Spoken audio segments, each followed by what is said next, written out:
adalah sistem yang terpenting dalam pelaksanaan atas rangkaian kekuasaan kelembagaan dari bentuk penyalahgunaan kekuasaan dalam bidang politik, ekonomi, dan masyarakat dalam berbagai cara dan bertindak sebagai perantara utama dalam hubungan sosial antara masyarakat terhadap kriminalisasi dan hukum pidana. Hukum pidana yang berupayakan cara dapat menuntut pelaku dalam konstitusi hukum, menyediakan kerangka kerja bagi penciptaan hukum, perlindungan hak asasi manusia, dan memperluas kekuasaan politik serta cara perwakilan mereka yang akan dipilih. Administrasi hukum digunakan untuk meninjau kembali keputusan dari pemerintah. Sementara hukum internasional mengatur persoalan antara berdaulat negara dalam kegiatan mulai dari perdagangan, peraturan, atau tindakan militer. Seorang filsuf yang bernama Aristoteles menyatakan bahwa sebuah supremasi hukum akan jauh lebih baik daripada dibandingkan dengan peraturan tirani yang merajalela. Dasar teori menegakkan hukum Indonesia, tata pemerintahan, khususnya reformasi di bidang menegakkan hukum dan peradilan, tetap merupakan salah satu tantangan terbesar pembangunan jangka menengah bagi konsolidasi demokrasi dan supremasi hukum di Indonesia.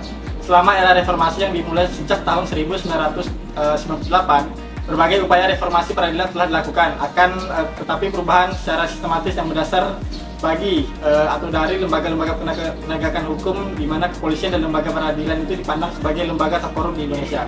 Tidak seperti bidang pemerintahan lainnya yang telah terdesentralisasi kewenangannya, kepolisian, kejaksaan, dan kehakiman masih tersentralisasi di pusat dan bersifat hierarkis.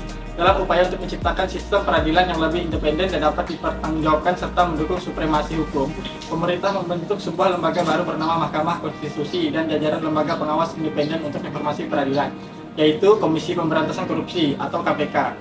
Ada lagi Komisi Yudisial, Komisi Kejaksaan, dan Komisi Kepolisian Nasional atau Kompolnas. Dukungan Komisi Eropa dan sektor penegakan hukum dan peradilan dirancang untuk menanggapi prioritas-prioritas pemerintah untuk memberantas korupsi, meningkatkan penghormatan terhadap hak asasi manusia dan memberantas kejahatan transnasional.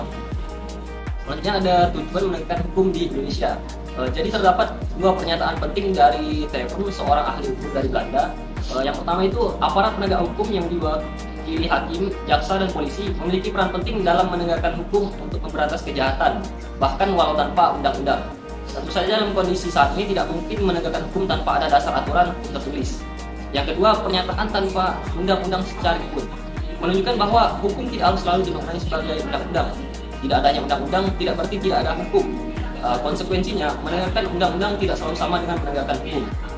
Oleh sebab itu, menegakkan hukum tidak boleh dimaknai sekedar sebagai pelaksanaan ketentuan dalam undang-undang.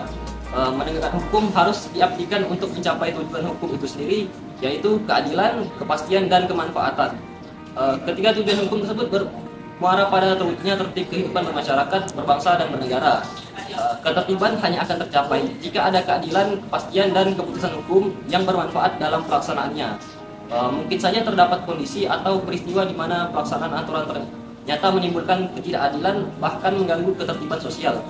Tentu saja tujuan hukum harus lebih dikedepankan jika hal itu terjadi.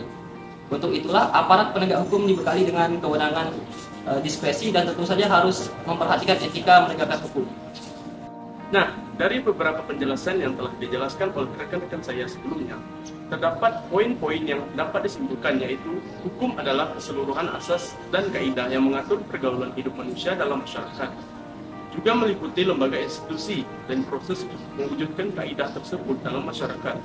Dasar teori menegaskan hukum di Indonesia adalah pemerintah membentuk sebuah lembaga baru bernama Mahkamah Konstitusi dan jajaran lembaga pengawas independen untuk reformasi peradilan, yaitu Komisi Pemberantasan Korupsi atau KPK, Komisi Yudisial, Komisi Kejaksaan, dan Komisi Kepolisian Nasional atau Kompolnas.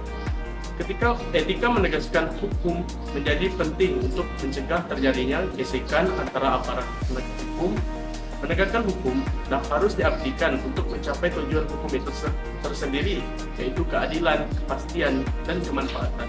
Sekian dari kelompok kami. Terima kasih.